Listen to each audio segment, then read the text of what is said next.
So yun, welcome back mga kabarako sa aking channel. So nagbabalik ang Barako Kitchen. So today ay magluluto tayo ng isang simpleng putahe. Masarap na pangulam sa mga nag-iinom, masarap na pulutan. Yun. So gagamit tayo ng, so ito ay chicken igado. So gagamit tayo ng yung chicken hearts, hiniwa ko na to, and then chicken liver, then yung balon-balunan, yung gizzard, nilagay ko na sa, pinalambot ko na sa pressure cooker. So yun, lumalambot na siya. So gagamit na tayo ng green peas, drain na to, wala itong water. Then capsicum, red bell pepper. So wala rin akong carrot sa patatas. So yun muna, ito muna yung gulay natin.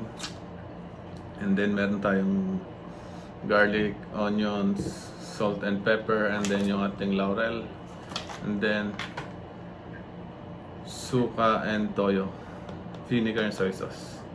So okay, welcome back again sa Barako Kitchen. So magluluto ulit tayo. So let's go.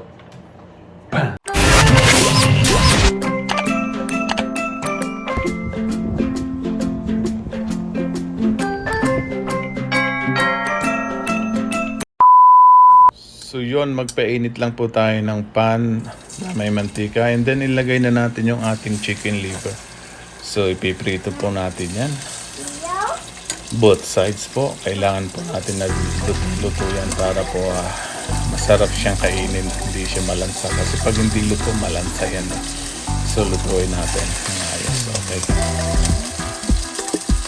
So yun, pag nagpiprito tayo ng liver, ingat din po tayo, medyo tumitilamsik ang mantika. Kasi po medyo may watery yung liver, hindi masyadong plain. So yun. So ingat lang po tayo pag nagpiprito. And then after that, baliktarin lang natin to make sure na ito ay lutong-luto. Yun nga, both sides kailangan lutong-luto. And then pagkatapos yan, pag luto na siya, set aside natin.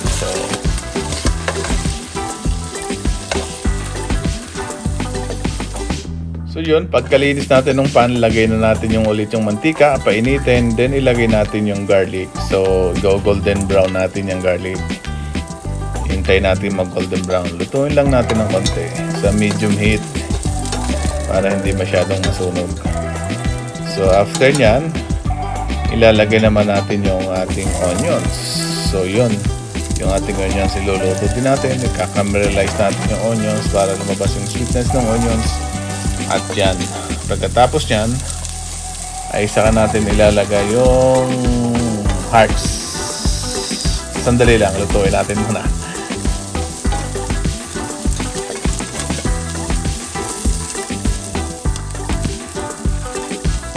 So yun na nga, ilagay na natin yung puso ng manok na hiniwa natin kanina. So i-golden brown din natin yan.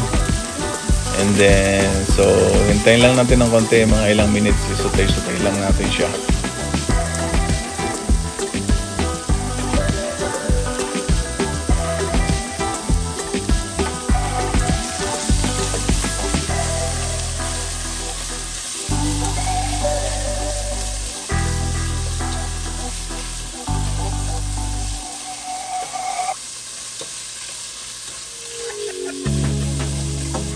So yun, ilagay na natin yung ating chicken gizzards, yung balon-balunan ng manok. So palalambutin din natin yan kasabay na ng hearts. So pagkalagay niyan, syempre magdadagdag na din tayo ng konting soy sauce para lumasa na yung alat. Yan, konting soy sauce.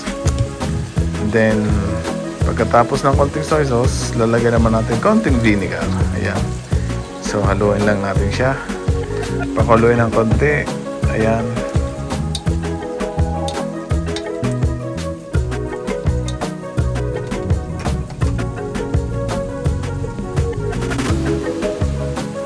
Then maglalagay na rin tayo ng black pepper, ground black pepper.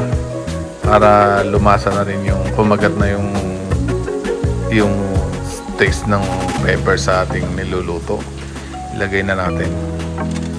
So pagkatapos yan, maglalagay lang tayo ng konting tubig.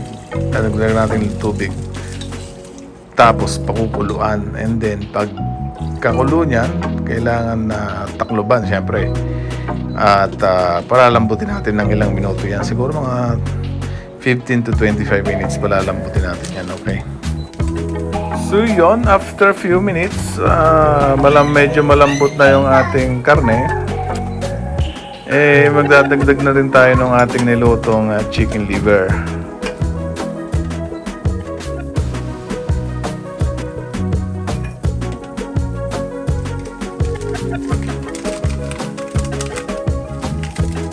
And then, i-add na natin yung ating dried bay leaves, yung laurel, para mas bumango yung ating niluluto. At tapos, takloban, cover it. 3 to 5 minutes. Ayan. Pagkatapos yan, ilalagay naman natin ang ating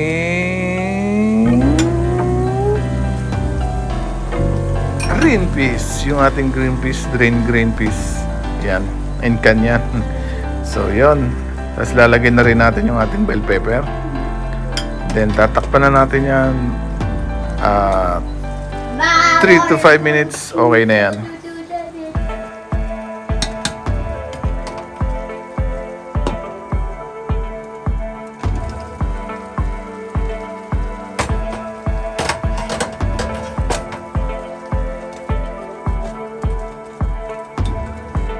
So yun, sa tingin ko ay okay na to. So, pero titikman muna natin kung ano bang kulang. Kung kulang ba ng asin, magdadagdag tayo. Kung anong kulang, tikman natin. Kailangan tikman ang sabaw. At least, yun, magdagdag tayo ng konting alat. Medyo kulang sa alat. Ayan, konting asin. Then okay na to. Ilalagay natin sa serving plate, and then let's go. Okay na to. Kain na po tayo.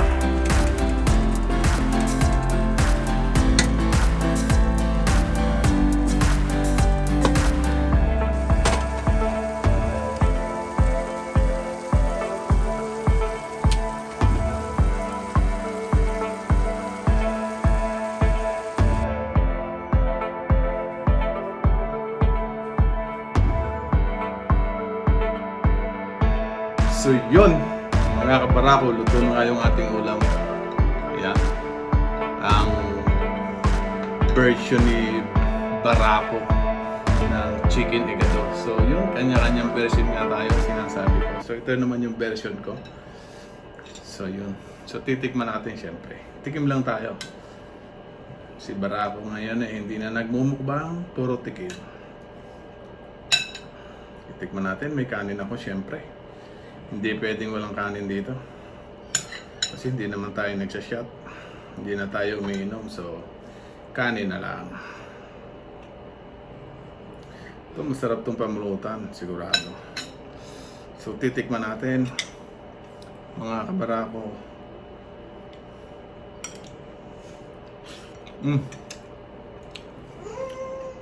Sabaw pa lang, ulam na.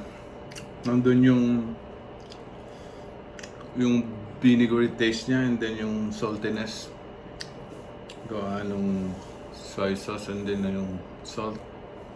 So yun, bang pa niya kasi nung bell pepper tsaka yung laurel. So yun, nagpabango sa kanya. Ang tabi yung gizzard, yung lambot niya. Kasi nga nilagay ko sa pressure cooker. Harap na ulam. Padami ka ng kanin dito. Pero konti lang. Sige, bang tayo. Pag nagluluto kasi kailangan titikman. Hindi lang tikim, kailangan kainin. Hindi lang for the vlog, for ulap talaga to eh. So yun lang mga kabarako. Dali ah. Burin ko lang.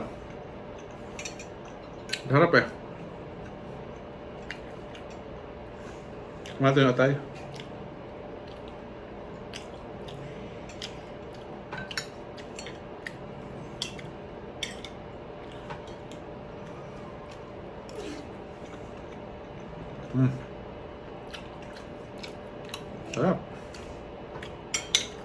Awesome.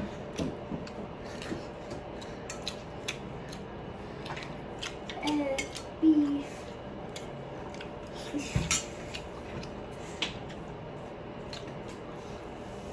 So mga brao, dali.